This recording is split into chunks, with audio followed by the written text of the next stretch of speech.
हे राम, हे राम, हे राम, हे राम। युग युग का है राम सहेला,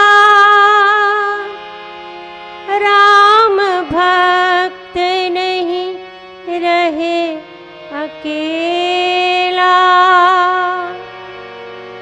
राम भक्त नहीं रहे अकेला। तेरा साथी राम,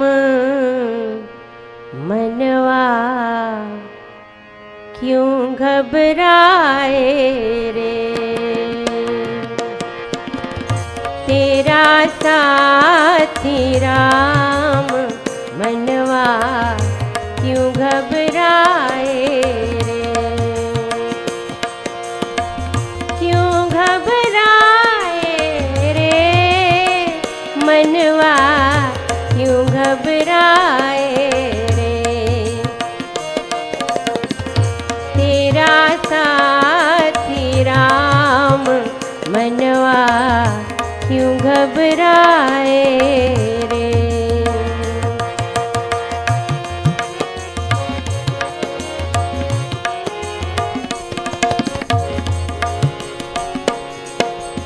पल भर भी तू नहीं अकेला, राम राम। पल भर भी तू नहीं अकेला, पग पग पर तेरा राम सहेला। पल भर भी तू नहीं अकेला, पग पग पर तेरा राम सहेला। राम है तो कुछ नहीं दुहेला, राम है तो कुछ नहीं दुहेला। नित दिन आठों याम, मनवा क्यों घबराए रे। तेरा साथी राम, मनवा क्यों घबराए रे। ओ मनवा क्यों घबराए रे। जय जय राम, जय जय राम, जय जय राम, जय जय राम।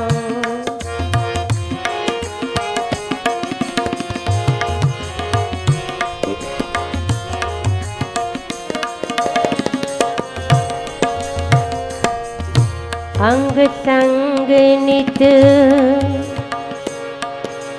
साथ है तेरे, मेरे राम। अंग संग नित साथ है तेरे, घट में भी तो वास है तेरे। अंग संग नित साथ है तेरे, घट में भी तो वास है तेरे। निकट की सांस सांस है तेरे, निकट की सांस सांस है तेरे। आनंद कंद घनश्याम, मनवा क्यों घबराए रे। तेरा साथी राम, मनवा क्यों घबराए रे।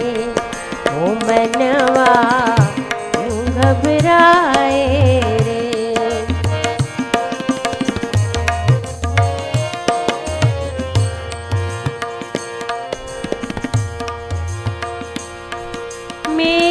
राजा राम है, स्नेही सखा विशेष। मेरा राजा राम है, स्नेही सखा विशेष। दाता त्राता राम है, दाता त्राता राम है। नाशक कष्ट निशेष, तेरा साथी राम। मनवा क्यों घबराए रे, ओ मनवा क्यों घबराए रे।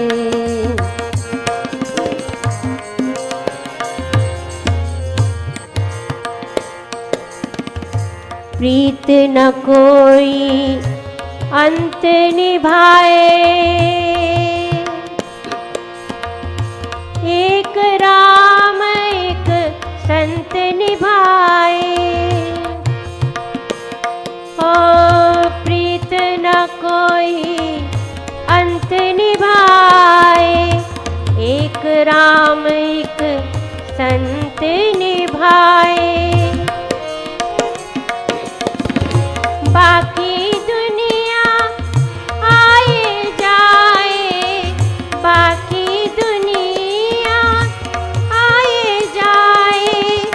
अविचल आंचल थाम, मनवा क्यों घबराए रे।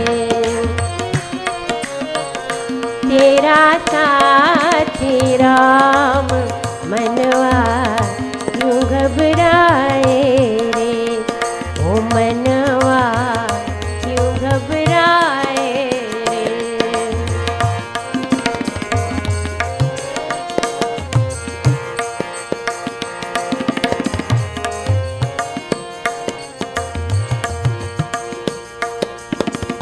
सुख दुख आता है जाता है,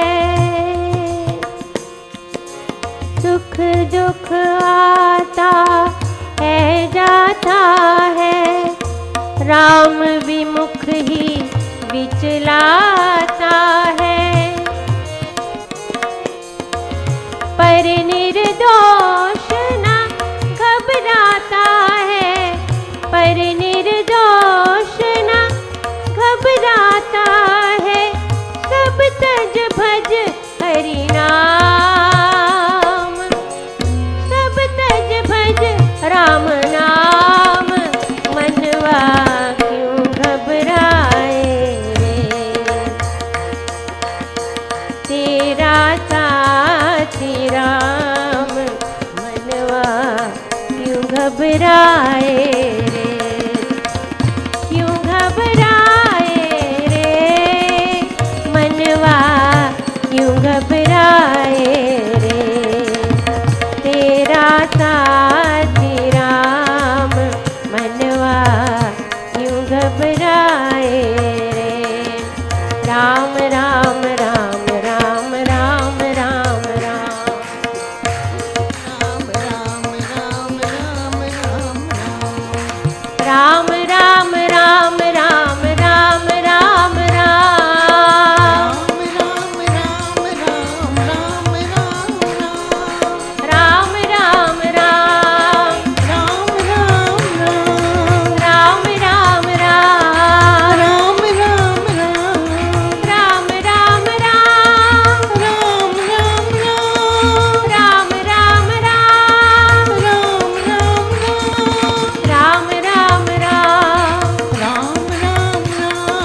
राम राम राम, राम राम राम। तेरा साथी राम, मनवा क्यों घबराए रे।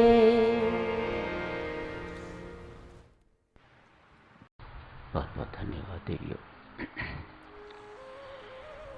पूज्यपाद स्वामी जी महाराज ने आज लीला के प्रसंग के अंतर्गत प्रथम पंक्ति में राम इच्छा की चर्चा की है। राम इच्छा से सब हो रहा है। ऐसा दक्षिण इसी शब्द पर, इसी विषय पर चर्चा शुरू करते हैं, जारी रखेंगे आगामी दिनों भी। भगवान शिव पार्वती को कथा सुना रहे हैं, राम कथा। प्रसंग आता है, देवऋषि नारद ने पार्वती प्रभु राम को शाप दिया, परमात्मा को शाप दिया। उन शाप के कारण प्रभु को अवतार लेना पड़ा।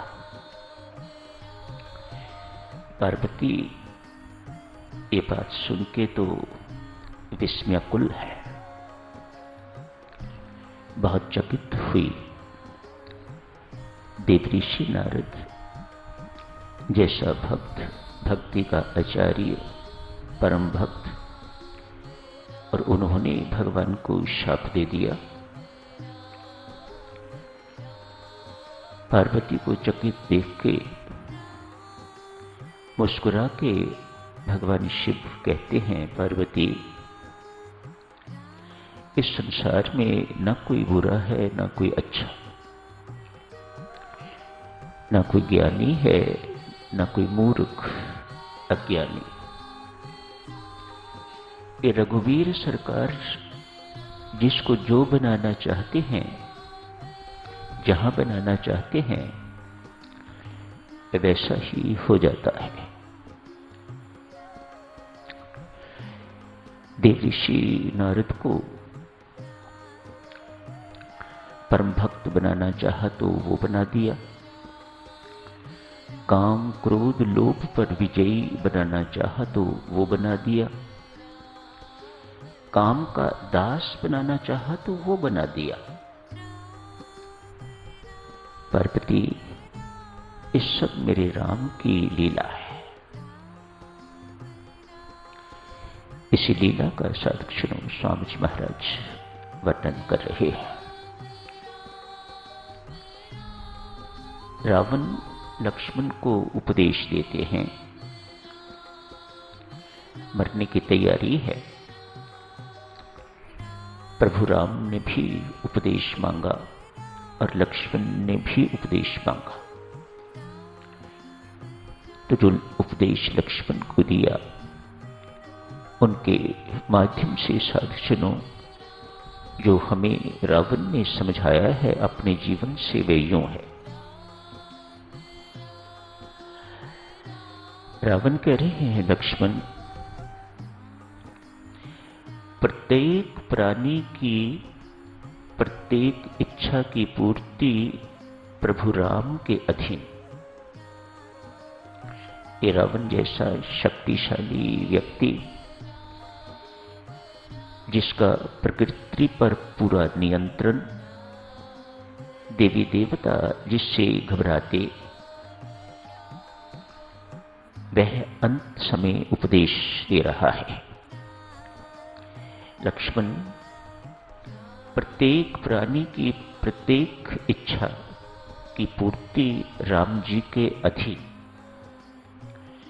वह जो चाहे वही होता है, कुछ विपरीत नहीं हो सकता। अपने जीवन का एवं शास्त्रों का अनुभव बता रहे हैं राम। अतएव लक्ष्मण, बुद्धिमता इसी में है कि हम परमात्मा के उस यंत्री के, उस सूत्रधार की कठपुतली बनके, निमित्त बनके, तो निष्काम भाव से अपने कर्तव्य कर्मों को निभाते रहें तथा राम राम जपते हुए राम इच्छा के अनुसार चलना सीखें। राम जप से क्या लेना है, हमें क्या सीखना है, क्या बल प्राप्त करना है, किस प्रकार की हमें सद्बुद्धि प्राप्त करनी है राम नाम से, ताकि हम राम इच्छा के अनुसार चलना सीख सकें। ये उपदेश रावण ने हम सबको दिया है। राम इच्छा को शिरोधार्य करना साधकजनों चूंकि सर्वोपरि है, उस इच्छा को शिरोधार्य करना, सहर्ष शिरोधार्य करना, ये साधना की सीमा है। साधक जो चरम सीमा तक पहुंच चुका हुआ है वही ऐसा स्वीकार कर सकता है। सहर्ष स्वीकार, सहर्ष शिरोधार्य। सामान्यता जब ये बात चर्चित की जाती है तो बुद्धिजीवियों के मन में ये प्रश्न उठता है, यदि सब कुछ राम इच्छा से ही हो रहा है तो फिर हमें कर्मों का फल क्यों भोगना पड़ता है? ये बात, ये प्रश्न हम सबके दिमाग में आता है। संत महात्मा समझाते हैं, भाई लाखों करोड़ों में कोई एक विरला होगा जो इस बात को स्वीकार करता है कि जो कुछ इस संसार में घटित हो रहा है, जो हुआ है, जो होगा, वह सब राम की परम इच्छा से होगा, होता है, हुआ है। हम तो हर कर्म के कर्ता स्वयं हैं, तो फिर भोक्ता भी स्वयं। इसलिए जो हम करते हैं उसका भुगतान हमें ही भुगतना पड़ता है। जबकि यदि साधक ये स्वीकार करता है कि मैं मात्र निमित्त हूं, मैं उस यंत्री का मात्र यंत्र हूं, इसके अतिरिक्त और कुछ नहीं, जो कुछ मेरे ऊपर, औरों के ऊपर घटित हो रहा है वह सब परमात्मा की इच्छा के अनुसार हो रहा है, तो वह किसी कर्म का भी फल भोगता नहीं हुआ करता। ऐसी शास्त्र की घोषणा है और ये घोषणा सच्ची है, सत्य है। जी राम जी की परम इच्छा के अनुसार चलना साधकजनों एक ऐसा अमोघ, ऐसा अनमोल साधन है, शांत रहने का, सरल रहने का, निश्चिंत रहने का, निर्भय रहने का एवं आनंद मग्न रहने का। जिसको ये कला आ गई उसका जीवन सार्थक हो गया, सफल हो गया। देवियों सज्जनों, इसमें तो कोई संदेह नहीं किसी को भी। आप इसे सहर्ष स्वीकार करो या रो रो के स्वीकार करो, स्वीकार तो आपको उसकी परम इच्छा को करना ही होगा।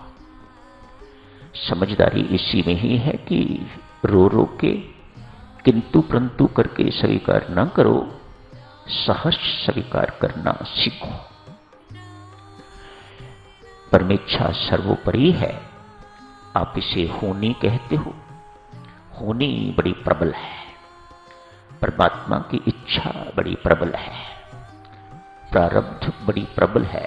अनेक सारे नामों से आप इस चीज को पुकारते हो। देखें साधकजनों, कितनी प्रबल है परमात्मा की इच्छा। एक मछुआरा है, मछलियां पकड़ के तो अपने जीवन का निर्वाह करता है। आजीविका का साधन सिर्फ किसी नदी या तालाब से मछलियां पकड़ना, बेचना, अपना निर्वाह करना। पत्नी है, घर में इकलौता पुत्र भी है। आज उसका जन्म दिवस है। अतएव मन में भारी इच्छा है, कभी अपने पुत्र का जन्म दिवस मनाया नहीं। गरीब आदमी है हम, हमें पता भी नहीं कि जन्म दिवस मनाए जाते हैं। एक खुशी का अवसर है। औरों को देखा है जन्मदिन मनाते अपने घरों में, तो आज हम भी अपने पुत्र का जन्म दिवस मनाएंगे। अतएव जो सबसे बड़ी मछली है उसे पकड़ के तो अलग रख लिया है। ये घर ले जाऊंगा, घर जाके पत्नी को दूंगा, मित्रों को, रिश्तेदारों को बुलाऊंगा। आज मोहन का जन्म दिवस है। सबको स्वादु भोजन, इसी मछली की सब्जी बना के तो सबको भोजन खिलाया जाएगा। मन ही मन ये विचार संकल्प उठ रहा है। परमेश्वर की ऐसी करनी, एक बहुत बड़ी मछली जाल में आ गई, उसको अलग रख लिया है। बाकी जितनी भी छोटी छोटी मछलियां पकड़ी गई हैं उन्हें मार्केट में ले गया है ये मछुआरा बेचने के लिए। बेच के जो कमाई हुई, एक मिठाई का डिब्बा भी खरीदा, एक अपने पुत्र के लिए कमीज शर्ट भी खरीदी है। देखा होगा बेचारे ने कहीं लोग खुशी के दिन, जन्म दिवस पर कोई प्रेजेंट देते हैं, कोई बच्चों को कुछ दिया जाता है तो एक शर्ट खरीद ली। सब कुछ लेके तो घर पहुंच गया है। घर पहुंच के तो जाके पत्नी को बहुत बड़ी मछली दी है। कहा, मैंने आज मित्रों को, संबंधियों को इनवाइट किया है, ये सब भोजन करेंगे, तो जल्दी से इस मोटी मछली को, इस बड़ी मछली को तैयार कर। स्वादु भोजन बनाना। बहुत दूर दूर से मेरे मित्र, पुराने मित्र, रिश्तेदार इत्यादि आएंगे। भोजन तैयार हो गया है, लोगों का आना जाना शुरू हो गया है। मित्र भी आ गए हैं। संभवतः इस व्यक्ति ने जीवन में पहली बार किसी को अपने घर बुलाया होगा, अतएव लोग समय से पहले ही पहुंच गए हैं। मित्र भी आ गए हैं, सगे संबंधी भी आ गए हैं। अचानक ध्यान हुआ, मोहन कहाँ है? पत्नी से पूछा। कहा, आता ही होगा, अपने मित्रों के साथ नदी में स्नान करने के लिए गया है। तो सब लोग जो आए हैं वे बधाई दे रहे हैं, जन्मदिवस की बहुत बहुत बधाई इत्यादि इत्यादि। इतने में ही दो मोहन के मित्र भागते भागते आए हैं। आके कहा, नदी में स्नान करते करते मोहन डूब गया है।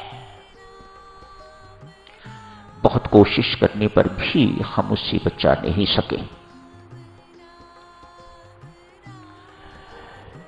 वातावरण में मातम छा गया है। बधाई इत्यादि देना लोग भूल गए। एक सन्नाटा सा छा गया है, शोक का वातावरण छा गया है।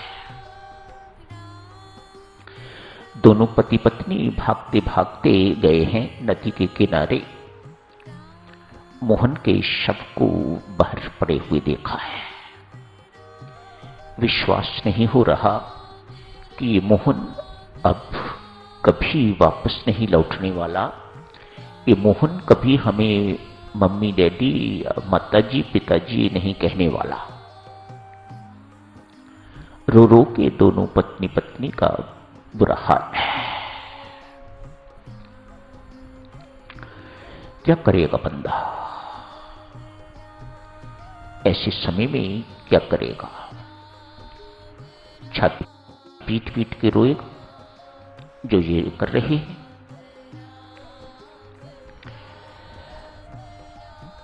परमात्मा की इच्छा भक्तजनों सर्वे सर्वा है, सर्वोपरि है।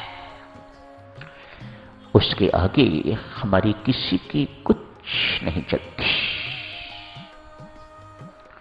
रोना, दुखी होना, शोकग्रस्त होना अर्थात परमात्मा की करने, परमात्मा की परम इच्छा में गलती देखना। शास्त्र के अनुसार ये शब्द है, शास्त्र की ये मान्यता है इस प्रकार की। अतएव परमेश्वर की परम इच्छा को सहर्ष स्वीकार करना चाहिए। कहते हैं परमात्मा को ये बहुत अच्छा लगता है, उन्हें लगता है जो कुछ मैंने किया है बिना किंतु परंतु के इन्होंने स्वीकार उसे कर लिया है। सामान्य व्यक्ति तो रोता है, छाती पीटता है, शोकग्रस्त होता है, न जाने कितने दिन शोकाकुल रहता है, इत्यादि इत्यादि। कभी इस घटना को या दुर्घटना को कभी भूल नहीं पाता। ऐसे साधक, ऐसे व्यक्ति भगवान को अच्छे नहीं लगते। इनको मेरे करने में दोष दिखाई दे रहा है, अन्यथा शोक का कोई स्थान नहीं, दुख का कोई स्थान नहीं। इन्हें पता नहीं कि ये घटना जो मैंने इनके जीवन में घटित करी है इस वक्त, ये कालांतर में किस प्रकार से इनके लिए भलाई का कारण बनेगी। चूंकि ये आगे की देख नहीं सकते, इसलिए दुखी हो रहे हैं, रो रहे हैं। अतएव मेरी करनी में दोष इन्हें दिखाई दे रहा है। क्यों? इन्हें आगे का पता नहीं है कि आगे इनके साथ क्या भला होने वाला है। आज साधक परमात्मा की इच्छा या होनी बहुत प्रबल है। इसी चर्चा को जारी रखते हैं।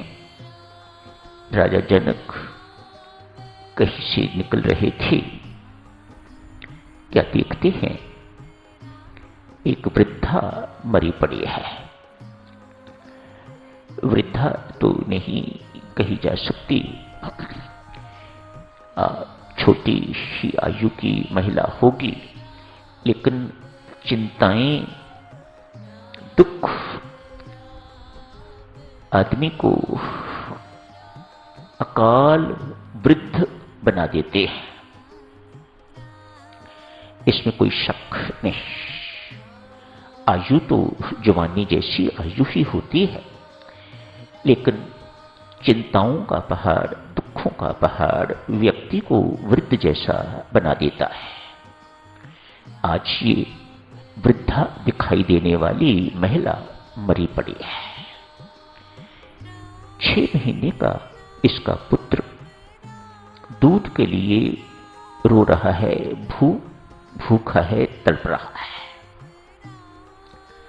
राजा जनक ने इस दृश्य को देखा। अनेक सारे लोग इकट्ठे हो गए हैं वहां पर।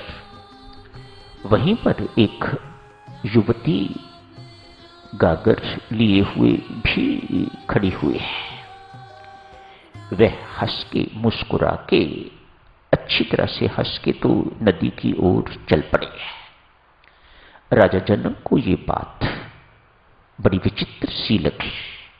यहां पर जितने भी खड़े हैं सब शोकग्रस्त हैं, और ये हंसती हुई मानो मजाक सा करके एक सामान्य सी घटना ऐसी मान के तो हंसती हुई आगे निकल गई है। राजा जनक ने इनको फॉलो किया, पूछा, देवी वहां तो मातम का वातावरण था, आप क्यों हंसी वहां पर, और क्यों बहुत लाइटली इस दुर्घटना को लेके तो आप आगे चल पड़ी।